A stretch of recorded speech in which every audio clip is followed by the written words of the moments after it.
Hello my dear student. तो आप सभी का मेरे इस यूट्यूब चैनल में स्वागत है। तो आज मैं आप सभी को सीजी सेट एग्ज़ाम क्या होता है उसकी संपूर्ण जानकारी देने वाला हूं। तो वीडियो पर अंत तक बने रहिए और वीडियो अच्छा लगेगा तो लाइक सब्सक्राइब शेयर कर दीजिएगा दोस्तों, ठीक है। तो चलिए स्टार्ट करते हैं। तो सीजी सेट 2026, ठीक है। तो ये क्या होता है? ये छत्तीसगढ़ स्टेट का एक एलिजिबिलिटी टेस्ट होता है दोस्तों, जो कि किसके लिए होता है? For the post of assistant professor, ठीक है। असिस्टेंट प्रोफेसर जो कॉलेज में पढ़ाते हैं उनके लिए एक प्रकार का एलिजिबिलिटी टेस्ट है। जब पीएससी असिस्टेंट प्रोफेसर का एग्ज़ाम निकालती है तो उस एग्ज़ाम में बैठने के लिए एलिजिबल होने के लिए ये एग्ज़ाम करवाया जाता है, ताकि कॉलेज में अच्छे से असिस्टेंट प्रोफेसर की पोस्टिंग हो सके, ठीक है। तो ये जो होता है दोस्तों सीजी सेट एग्ज़ाम है, वो क्या होता है? राज्य स्तरीय का एग्ज़ाम है। मतलब एक राज्य के अंदर ही इसका वैल्यू रहता है। हर राज्य का अलग अलग सीजी मतलब सेट एग्ज़ाम होता है, ठीक है। तो जैसे हमारा सीजी सेट है तो छत्तीसगढ़ राज्य के अंदर ही इसका वैल्यू रहेगा इस एग्ज़ाम का। और बाहर दूसरे स्टेट में जाकर आप लोग प्राध्यापक बनोगे कॉलेज में पढ़ाने के लिए, तो नहीं बन सकते इसके थ्रू, ठीक है। तो ये जो एग्ज़ाम होता है 19 विषयों में होता है। कितने विषयों में? 19 सब्जेक्ट है। देखो यहाँ पर लिखा हूँ मैं, ठीक है। जैसे कि earth science, chemical science, mathematical science, life science, ठीक है। तो मैं तो फिलहाल कोर्स जो करवाऊँगा, आप लोग का तैयारी करवाऊँगा, वो सब्जेक्ट रहेगा लाइफ साइंस का। तो ये जो एग्ज़ाम है दोस्तों 4 अक्टूबर को अभी प्रस्तावित किया गया है। मतलब 4 अक्टूबर को होने की संभावित तिथि 2026 के एग्ज़ाम कैलेंडर में सीजी व्यापम के द्वारा इसको किया गया है, ठीक है। कब? 4 अक्टूबर 2026, याद रखना। ये देख सकते हैं 2026 का एग्ज़ाम कैलेंडर। इसमें क्रमांक 24 नंबर को देखो, राज्य पात्रता परीक्षा दिया हुआ है, ठीक है दोस्तों। अब यहीं से हम लोग आज से क्लास स्टार्ट करेंगे, ठीक है। फॉर द स्टेट ये हो गया, स्टेट लेवल का होता है college lecturer permanent PhD entry. तो इनका फ़ायदा क्या है? तो कॉलेज में आप लोग लेक्चरर बन सकते हो गेस्ट लेक्चर के थ्रू पढ़ाने के लिए, या तो इसका परमानेंट पोस्टिंग का ये जो पीएससी एग्ज़ाम लेगा असिस्टेंट प्रोफेसर का, उस एग्ज़ाम को क्रैक करके, असिस्टेंट प्रोफेसर का एग्ज़ाम क्रैक करके आप लोग परमानेंट एक असिस्टेंट प्रोफेसर बन सकते हो गवर्नमेंट कॉलेज में। और तो क्या फ़ायदा हो सकता है इसका? एक दूसरा फ़ायदा हो सकता है पीएचडी एंट्री में, ठीक है। मतलब पीएचडी मतलब कोई भी यूनिवर्सिटी छत्तीसगढ़ के अंदर के कॉलेज की कोई भी यूनिवर्सिटी जब पीएचडी एंट्रेंस एग्ज़ाम निकालता है तो जो भी सीजी सेट क्वालिफाई होते हैं उन लोग को क्या रहता है? पीएचडी एग्ज़ाम नहीं देना रहता। ऐसा कभी कभी होता है कई यूनिवर्सिटी में, कई यूनिवर्सिटी में एग्ज़ाम में भी बिठाते हैं, उसके बाद उनको पीएचडी में एडमिशन के लिए अलाउ कर देते हैं, ठीक है। तो उसका भी फ़ायदा हो सकता है। अब सिलेबस देखते हैं। तो लाइफ साइंस का मैं आप लोग को तैयारी करवाऊंगा। तो इसमें क्या होता है? 2 पेपर होते हैं। कौन कौन से पेपर की बात करते हैं? तो 2 पेपर होता है। एक होता है पेपर 1 जो कि कॉमन होता है सभी के लिए। क्या होता है? सभी सब्जेक्ट वाले जितने भी सीजी सेट के एग्ज़ाम दिलाएंगे उन सब के लिए ये पेपर कॉमन रहेगा। और इस पेपर का नाम है टीचिंग एंड रिसर्च एप्टीट्यूड, ठीक है।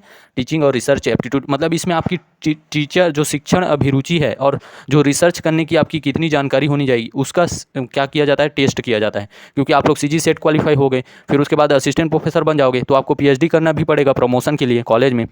तो पीएचडी करने के लिए ये रिसर्च के बारे में थोड़ा बहुत आप लोग को नॉलेज रहना चाहिए, कैसे शिक्षण टेक्निक्स को यूज़ करना चाहिए, उसका नॉलेज के लिए ये पेपर 1 रखा जाता है, जो कि 50 क्वेश्चन होता है, आगे बताऊंगा, ठीक है। और ये जो होता है पेपर 2 जो होता है वो सब्जेक्टिव होता है। जैसे कि कंप्यूटर साइंस वाले हो गए तो लोग कंप्यूटर कंप्यूटर मतलब उनका सब्जेक्ट कंप्यूटर रहेगा तो कंप्यूटर के एग्ज़ाम दिलाएंगे, ठीक है, पेपर। जैसे कि हमारा लाइफ साइंस होता है तो लाइफ साइंस में हम लोग क्या क्या पढ़ते हैं? लाइफ साइंस में हमारा सिलेबस होता है जिसमें हम लोग अलग अलग स्ट्रीम वाले आ जाते हैं लाइफ साइंस में बहुत सारे, जैसे कि माइक्रोबायोलॉजी, बॉटनी, जूलॉजी, ये सब। तो ये हमारा सब्जेक्टिव रहता है अपना सब्जेक्ट का। तो जैसे मैं जूलॉजी वाला हूँ तो लाइफ साइंस दिलाऊंगा और पेपर फर्स्ट है तो सबका कॉमन रहेगा, ठीक है। तो चलिए देखते हैं। ये जो होता है पेपर फर्स्ट हम 50 क्वेश्चन होते हैं, 1 घंटे का टाइम रहता है। और प्रत्येक क्वेश्चन है 2 मार्क्स का होता है। मतलब 50 इंटू 2 करेंगे तो 100 मार्क्स का हो जाएगा। और पेपर 2 हमारा जो सब्जेक्टिव रहता है वो 2 घंटे का टाइम रहता है उसका, 100 क्वेश्चन होते हैं और प्रत्येक में 2 मार्क्स होता है। तो टोटल 2 इंटू 100 करेंगे तो 200 मार्क्स का। और ओवरऑल अगर देखा जाए तो सीजी सेट एग्ज़ाम जो होता है वो टोटल 300 मार्क्स का होता है, ठीक है। और इसमें नेगेटिव मार्किंग नहीं होती। ये आप लोगों के लिए बहुत बड़ा प्लस पॉइंट है, ठीक है। बिंदास पूरा क्वेश्चन अटेंड करना है, ठीक है, एक भी नहीं छोड़ना है, नेगेटिव मार्किंग नहीं रहता। जैसे कि CSIR नेट में नेट एग्ज़ाम जो होता है उसमें नेगेटिव मार्किंग रहता है। तो चलिए अब इस सिलेबस की बात कर लेते हैं। आप लोगों को तो समझ आ ही गया होगा कि सीजी सेट एग्ज़ाम एक्चुअल में होता क्या है, ठीक है। क्योंकि बहुत लोग को ये भी नहीं पता रहता कि सीजी सेट एग्ज़ाम क्या रहता है, ठीक है। और पता भी नहीं होगा कि 4 अक्टूबर को इसका एग्ज़ाम होने वाला है 2026 में। तो ऐसे सोए रहने से कुछ नहीं होगा दोस्तों, क्योंकि आप लोग को मौका मिल रहा है तो आप लोग ज़रूर निकालिए, ठीक है। और लाइफ साइंस वाले होंगे तो मेरे यूट्यूब चैनल से ज़रूर जुड़िएगा। अभी मैं पूरा इसका हर एक इस यूनिट का आप लोगों को क्या दूंगा, कोर्स दूंगा, वो भी फ्री में, ठीक है। ठीक है, अब चलिए देखते हैं लाइफ साइंस सब्जेक्ट का क्या है। लाइफ साइंस क्या है? तो ये जो एक ऐसा सब्जेक्ट है दोस्तों, लाइफ साइंस, मतलब इसमें जितने भी बायो से रिलेटेड सब्जेक्ट आते हैं वो स्ट्रीम वाले, मतलब स्ट्रीम वाले संकाय वाले लोग इस लाइफ साइंस सब्जेक्ट के अंदर एग्ज़ाम दिलाते हैं सीजी सेट का। तो लाइफ साइंस के अंदर कौन कौन से स्ट्रीम वाले लोग, संकाय वाले लोग एग्ज़ाम दिला सकते हैं? एक तो माइक्रोबायोलॉजी, बॉटनी, जूलॉजी, बायोटेक्नोलॉजी, और इसमें और आता है फूड एंड न्यूट्रिशन वाले भी आते हैं शायद, ठीक है। और तो और कुछ कुछ दिला सकते हैं, मेरे को इतना ही पता है, ठीक है। बायोटेक्नोलॉजी, बायो इन्फॉर्मेटिक्स, वो सब दिला सकते हैं, ठीक है। तो आप लोग जितने भी होंगे, माइक्रो, बॉटनी, जूलॉजी, सब यहाँ वीडियो में जो तैयारी करवाऊंगा लाइफ साइंस का, उसको आप लोग देख सकते हैं पेपर 2 का, ठीक है। और इसका सिलेबस देखते हैं लाइफ साइंस का। तो इसमें टोटल कितने यूनिट होते हैं? 13 यूनिट होते हैं।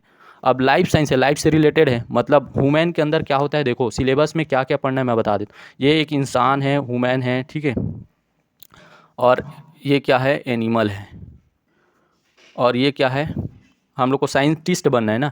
ये क्या है? टेक्निक्स, मतलब टूल्स, ठीक। और एक होता है आपका टेक्नोलॉजी।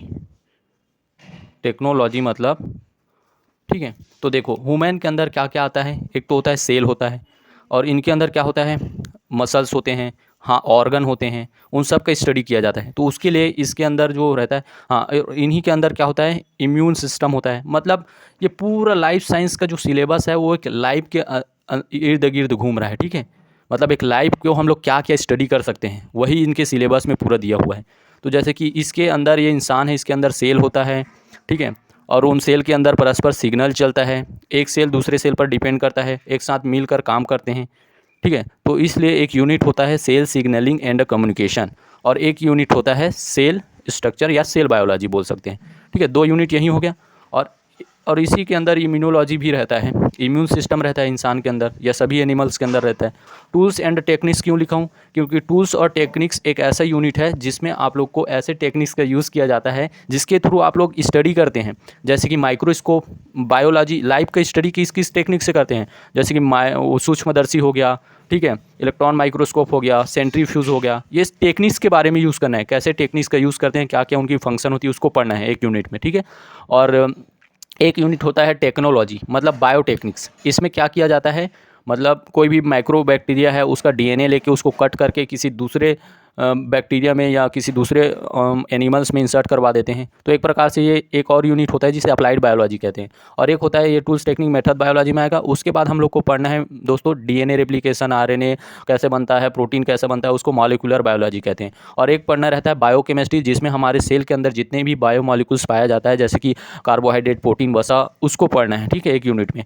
और एक यूनिट होता है एनिमल फिजियोलॉजी, मतलब ये ह्यूमन बॉडी का पार्ट है जो कैसे काम करता है, फिजियोलॉजी, हार्ट कैसे काम करता है, और आपका उत्सर्जन तंत्र कैसे काम करता है, एक्सक्रीटरी सिस्टम, ब्लड क्या होता है, उन सब को पढ़ना है, ठीक है। और एक यूनिट होता है डेवलपमेंटल बायोलॉजी, मतलब ये ह्यूमन या कोई भी एनिमल का डेवलपमेंट कैसे हुआ है उसको पूरा पढ़ना पड़ेगा, कि एम्ब्रियो कैसे बनता है, फर्टिलाइजेशन कैसे होता है, लिम्ब का डेवलपमेंट कैसे होता है, वो सब को पढ़ना है, ठीक है।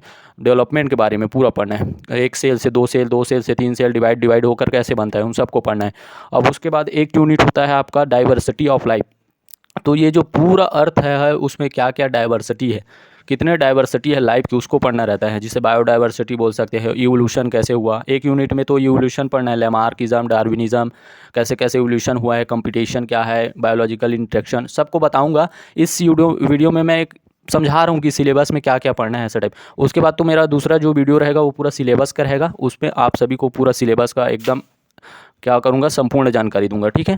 तो अब देखते हैं कि और क्या होता है इसमें। अप्लाइड हो गया, मेथड हो गया, जेनेटिक्स। जेनेटिक्स क्या है, इसमें जो ह्यूमन है उसके अंदर सेल होता है, सेल के अंदर न्यूक्लियस, न्यूक्लियस के अंदर जो क्रोमोसोम होता है, उसके अंदर डीएनए जो होता है, डीएनए और आरएनए का पूरा जेनेटिक्स में पढ़ेंगे कि आनुवांशिक गुण जो है कैसे एक मतलब मदर से, पेरेंट से डॉटर में कैसे ट्रांसफ़र होता है, ठीक है, पेरेंट्स से चाइल्ड में।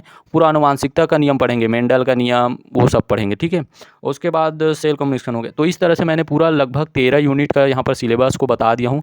मतलब आप लोग को समझ आया होगा, देख सकते हैं यहाँ पर लिखा भी हूँ मैं। Cell biology, biochemistry, developmental biology, molecular biology, diversity of life, plant physiology पढ़ना है। अच्छा, इसमें प्लांट भी पढ़ना है, ठीक है, क्योंकि बॉटनी वाले भी दिलाएंगे, माइक्रोबायोलॉजी वाले भी दिलाएंगे, तो डाइवर्सिटी ऑफ लाइफ भी पढ़ना है। और बायोटेक्निक्स वाले दिलाएंगे तो उनका भी यहाँ पर सिलेबस है अप्लाइड बायोलॉजी करके और मेथड बायोलॉजी, उनके लिए ये दोनों जेनेटिक्स, ठीक है, इवोल्यूशन क्या है, इकोलॉजी क्या है, ये सब, और एनिमल फिजियोलॉजी, ठीक है, ये तो जूलॉजी से रिलेटेड है जनरली, और सेल कम्युनिकेशन एंड सिग्नलिंग। इस तरह से टोटल 13 यूनिट है और यही लाइफ साइंस के सिलेबस में है पूरा, और इसी को हम लोग को पूरा तैयारी करना है, ठीक है।